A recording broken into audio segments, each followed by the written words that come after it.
বাবা সোহান, বাবা ওঠ এবার। দেখ, আলো ফুটেছে। আর কত ঘুমাবি?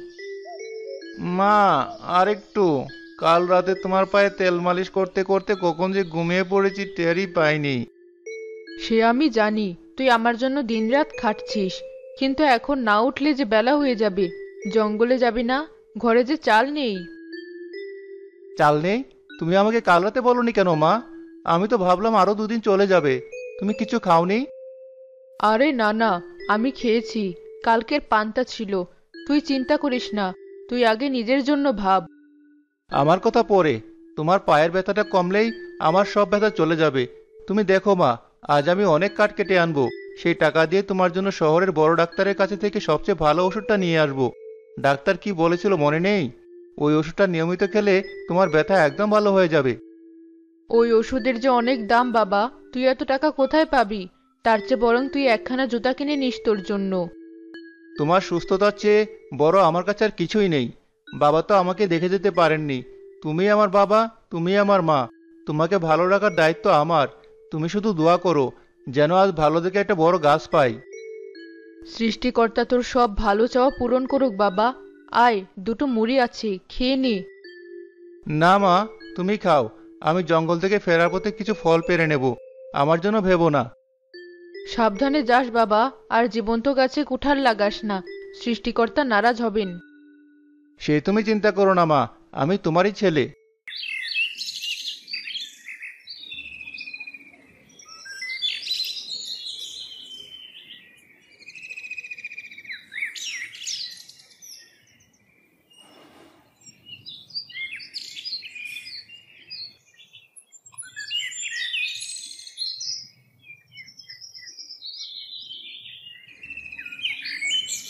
আশেপাশে কি কোনো মরা শুকনো ডালপালা কিছুই নেই?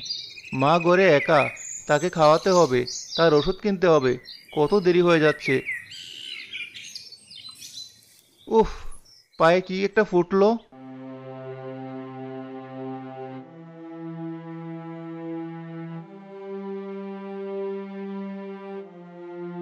ধ্যাত, সেই কাঁটা। এই কাঁটার জ্বালায় আর পারি না। যদি আমার একজোড়া ভালো জুতো থাকতো তাহলে হয়তো পায়ে এত ব্যথা হতো না। সোহান আনমনে জঙ্গলের এমন গভীরে চলে আসলো, যেখানে আগে কখনো সে আসেনি।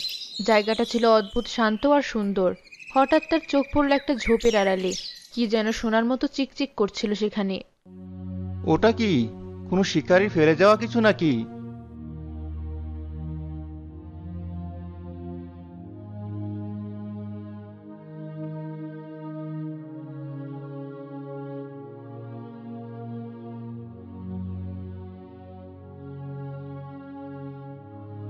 এ কি অবস্থা তোমার? তুমি ভয় পেও না। আমি তোমাকে সাহায্য করতে এসেছি। আমি তোমার কোনো ক্ষতি করব না। ভয় পেও না, শান্ত হও। আমি তোমার বন্ধু। দাঁড়াও, আমি এখনই ওষুধ নিয়ে আসছি। সোহান কিছুক্ষণের মধ্যেই রক্ত বন্ধ করার জন্য কিছু জংলি পাতা জোগাড় করে ফেলল। একটা পাথর দিয়ে থেতলে সেটার প্রলেপ তৈরি করলো সে।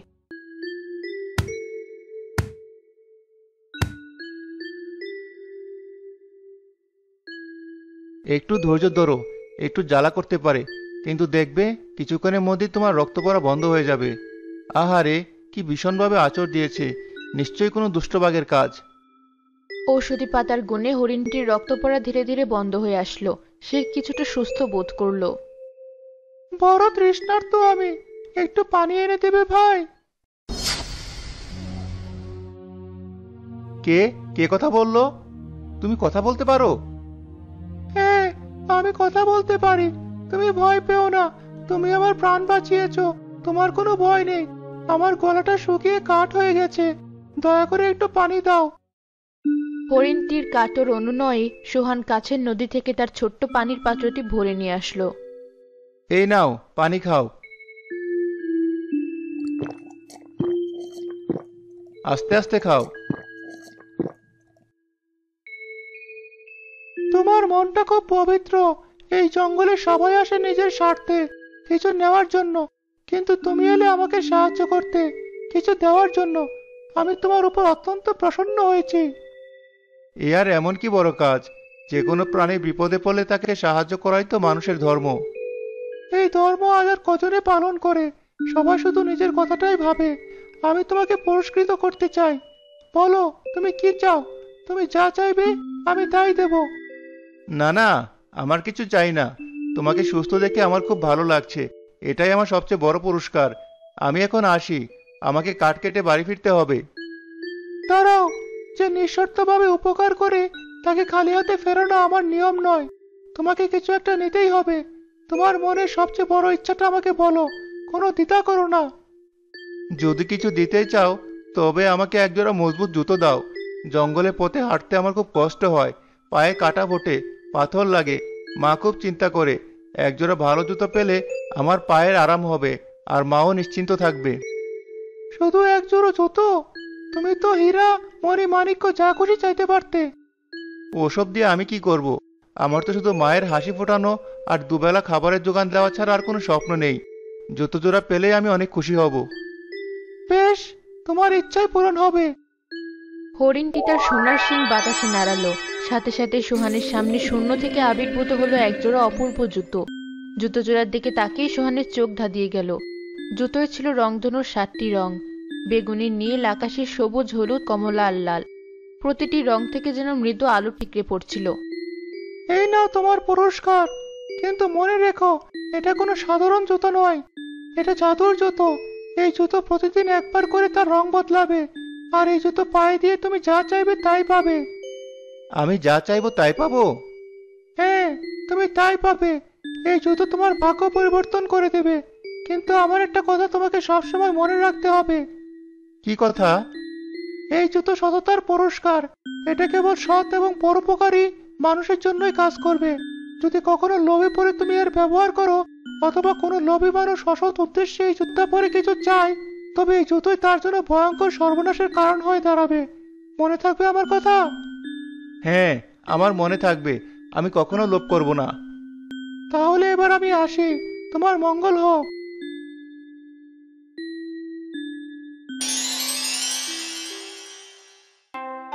সোহান আর সেদিন কাট কাটতে পারল না। সে জুতো জোড়া নিয়ে দ্রুত বাড়ির পথে রওনা দিল। মা, মা, দেখো আমি কি নিয়ে এসেছি। কি হয়েছে? এত হাঁপাচ্ছিস কেন? আর আজ কাঠ না এনে খালি হাতে ফিরে এলি যে? কিছু হয়েছে নাকি? মা, তুমি আগে দেখো। এই দেখো। সোহান জুতো জোড়া তার মায়ের সামনে রাখলো। জুতো জোড়ার রং আর আভা দেখে তার মায়ের চোখও ছানা বড়া হয়ে গেল। আরে, এ তো খুব সুন্দর জুতো। এ তো রাজার ছেলের পায়ের জুতোর মতো লাগছে। তুই এটা কোথায় পেলি? তুই চুরি করিসনি তো বাবা? ছি ছি মা, কি যে বলো! আমি চুরি করতে পারি? তুমি বসো, আমি তোমাকে সব খুলে বলছি। সোহান জঙ্গলের সমস্ত ঘটনা তার মাকে খুলে বলল। কি বলছিস এসব?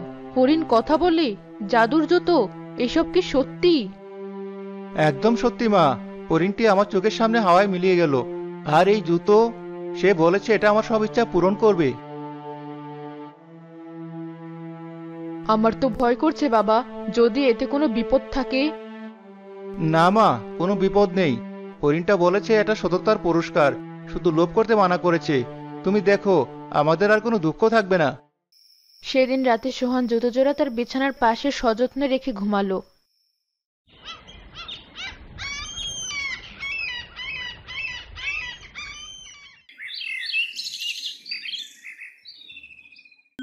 পরদিন সকালে ঘুম থেকে সে উঠে দেখল জুতো জোড়া তার রং পাল্টেছে।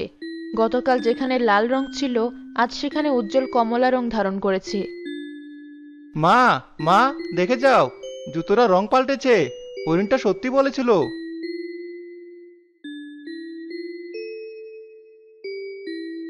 সত্যি তো, আশ্চর্য কাণ্ড। জুতোটা পায়ে দেওয়ার সাথে সাথে সোহান এক অদ্ভুত শিহরণ অনুভব করলো, যেন সে নরম তুলোর উপর পা রেখেছে। কি আরাম! মনে হচ্ছে যেন আমার পায়ে কোনোদিন ব্যথাই ছিল না। সে জঙ্গলের পথে রওনা হলো।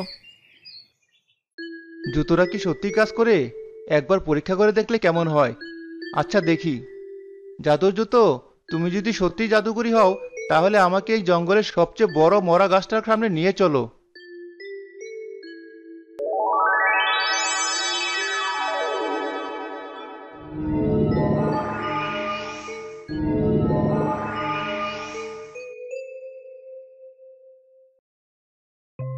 এত বড় গাছ!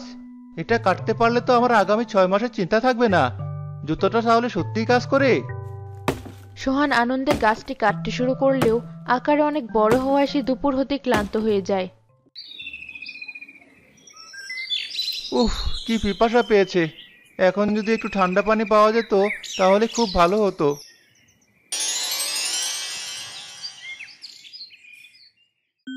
এটাও কি জাদু জুতো করেছে? অবিশ্বাস্য! তৃপ্তি করে পানি পান করে সোহান নতুন উদ্যমে আবার গাছ কাটতে লাগলো।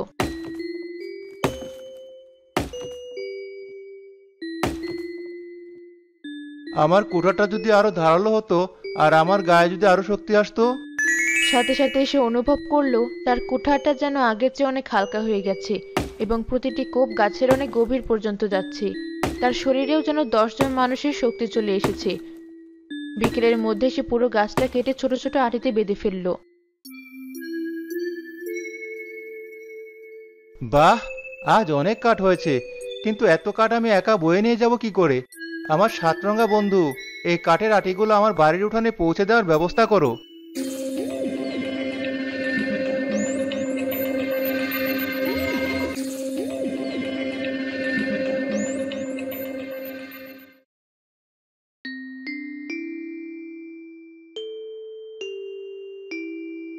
সোহান, এসব কি?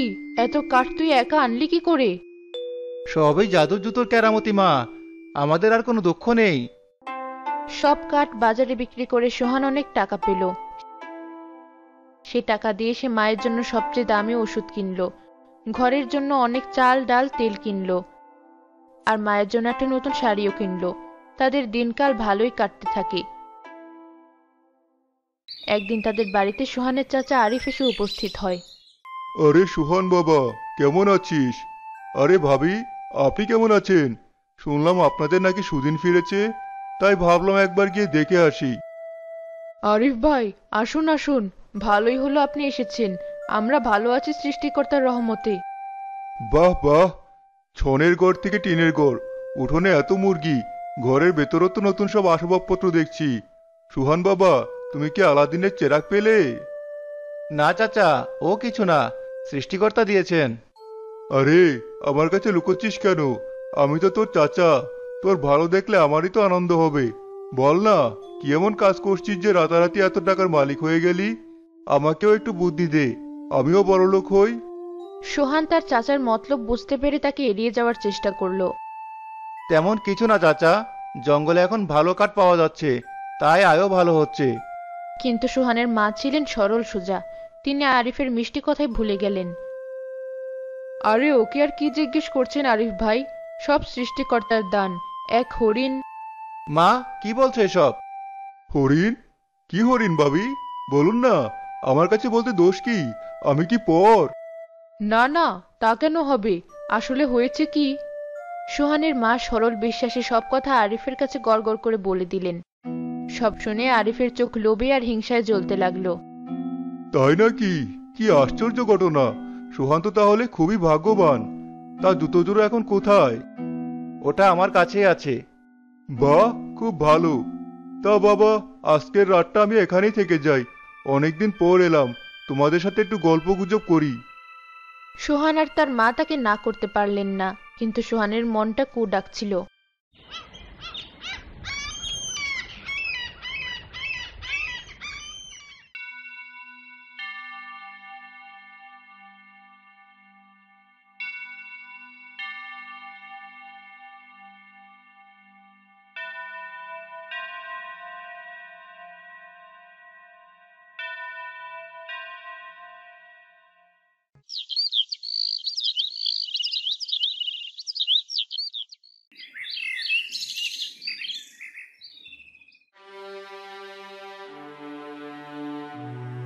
মা, মা, আমার জুতো, আমার জুতো নেই। কি হয়েছে? আমার সেই জাদুর জুতো এখানে রেখেছিলাম, এখন নেই। নিশ্চয়, নিশ্চয় এটা আরিফ চাচার কাজ। সৃষ্টিকর্তা, এ আমি কি করলাম? আমি তো বোকার মতো সব কথা ওকে বলে দিয়েছি। আমার জন্যই আজ এই সর্বনাশটা হলো। তুমি কেঁদো না মা, আমি জানি চাচা কোথায় গেছে। আমি তাকে খুঁজে বের করবই।